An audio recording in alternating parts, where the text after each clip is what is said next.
오늘 함께 읽으실 말씀은 창세기 30장 34절부터 43절까지의 말씀입니다.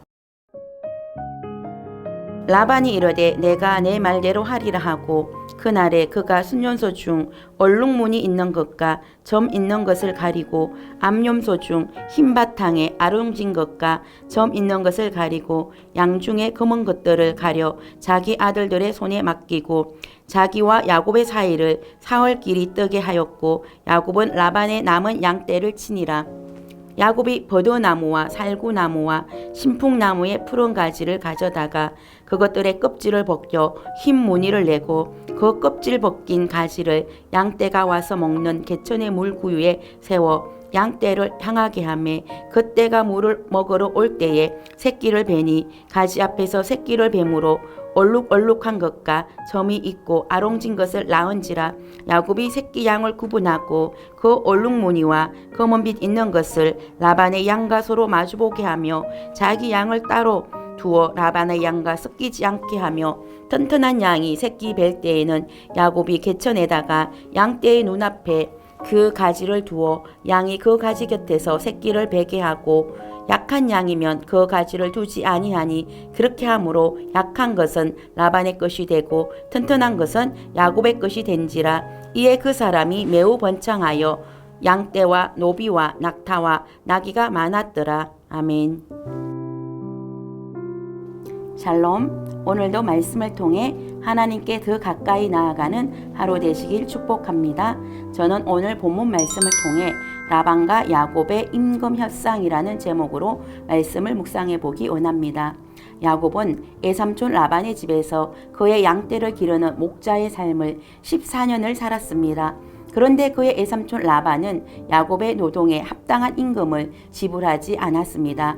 이에 야곱은 이제 그만 자신의 고향 땅으로 돌아가겠다고 했습니다. 왜냐하면 자신의 수고와 노력으로 외삼촌 라반은 거부가 되었지만 자신에게 돌아오는 것은 아무것도 없었기 때문에 더 이상 애삼촌을 도와 일을 해야 할 이유를 찾을 수 없었기 때문입니다. 애삼촌 라반은 14년을 무임금으로 조카 야곱을 부렸던 것입니다. 애삼촌 라반은 야곱이 떠나겠다고 하자 이제야 그와 임금 협상을 체결하자고 했습니다.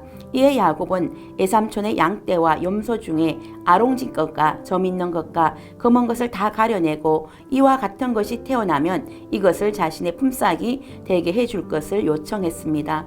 이에 라반은 야곱의 제안에 흔쾌히 응했습니다. 그리하여 라반은 야곱의 양떼와 염소 중에서 아롱진 것과 점 있는 것과 검은 것은 다 가려내고 자신의 아들들의 손에 맡겼습니다.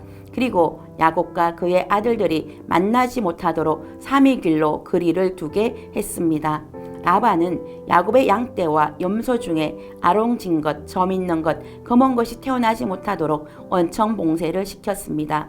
라반은 야곱에게 임금을 주지 않기 위해 그가 생각해낼 수 있는 최선의 방법을 다 사용했습니다. 그러나 하나님께서는 야곱에게 꿈을 통해 그의 양떼가 새끼를 뵐 때 양을 탄 순양은 다 얼룩무늬 있는 것, 점 있는 것, 아롱진 것임을 보게 해주셨습니다. 베델의 하나님께서 야곱에게 앞으로 태어날 양과 염소가 아롱진 것, 점 있는 것, 검은 것이 태어날 것을 꿈을 통해 말씀해 주신 것입니다. 이에 야곱은 유전적으로 흰 양과 흰 염소만 있는 상황에서 아롱진 것, 점 있는 것, 검은 것이 태어나기 어렵지만 그가 할 수 있는 방법을 선택했습니다. 그것은 바로 양과 염소가 새끼를 뵐 때에 양떼의 눈앞에 버드나무와 살구나무와 신풍나무 가지를 가져다가 그것들의 껍질을 벗겨 흰 무늬를 내고 껍질 벗겨진 그 가지를 보게 했습니다. 특별히 튼실한 양일 때는 그것을 보여주었고 약한 양일 때는 보여주지 않았습니다. 그런데 신기하게도 껍질이 벗겨진 나뭇가지를 본 튼실한 양은 다 얼룩지고 점 있는 새끼 양을 낳음으로 야곱의 품삯이 되었습니다. 하나님은 라반이 10번이나 야곱의 품삯을 변개하고 무임금으로 야곱의 노동력을 착취한 라반으로부터 야곱이 보상을 받을 수 있도록 하셨습니다. 그로 말미암아 야곱은 매우 번창하여 양떼와 노비와 낙타와 나귀가 심히 많아졌습니다. 베델의 하나님께서 야곱에게 약속하신 것을 이루게 하셨습니다. 라반이 10번씩이나 야곱의 임금을 병괴함으로 노동력을 착취당하는 것을 가만히 두지 않으시고 하나님의 방법으로 그에게 보상해 주셨습니다. 야곱이 14년 동안 수고하여 라반의 가정을 부하게 만들어준 대가를 지불받게 하셨습니다. 우리 하나님은 공짜로 일하게 하시지 않습니다. 수고한 대가를 받게 해주시는 분이십니다. 이스라엘 백성들이 430년 동안 애굽의 종살이를 했습니다. 아무런 노동의 대가를 받지 못하고 착취를 당했습니다. 그러나 하나님께서는 이스라엘 백성들을 출애굽시켜 주실 때 애굽 사람들에게 금은 보화를 취하여 출애굽하게 하셨습니다. 이것은 바로 이스라엘 백성들이 430년 동안 애굽에 종살이하며 그동안 받지 못한 임금을 받게 하신 것입니다. 혹시 여러분 중에 야곱 같은 처지에 있는 사람이 있습니까? 이스라엘 백성들처럼 노동의 대가를 받지 못하고 착취를 당한 사람이 있습니까? 하나님께서 반드시 하나님의 방법대로 보상해 주실 것을 믿으시기 바랍니다. 그리하여 마침내 거부가 되게 하시고 자신의 고향에 돌아가게 하실 것입니다. 여러분이 만약 부당한 대우를 받고 있다면 하나님은 반드시 회복시켜 주실 것을 믿으시기 바랍니다. 기도하겠습니다. 사랑과 은혜가 풍성하신 하나님, 라반과 야곱의 임금 현상이 야곱에게 불리한 상황이었지만 하나님께서 야곱과 함께 하심으로 그가 받아야 할 보상을 충분히 받게 하여 주셨습니다. 그리고 마침내 야곱을 거부가 되게 하여 주셨고 그가 자신의 고향 땅에 돌아갈 수 있는 기반을 마련해 주셨습니다.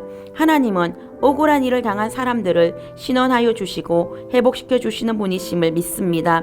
우리 가운데 혹여 부당한 대우를 받고 있는 자가 있다면 신원하여 주시고 수고하고 노력한 대가를 다 받아 하나님의 축복을 누리는 자들이 되게 하여 주시옵소서.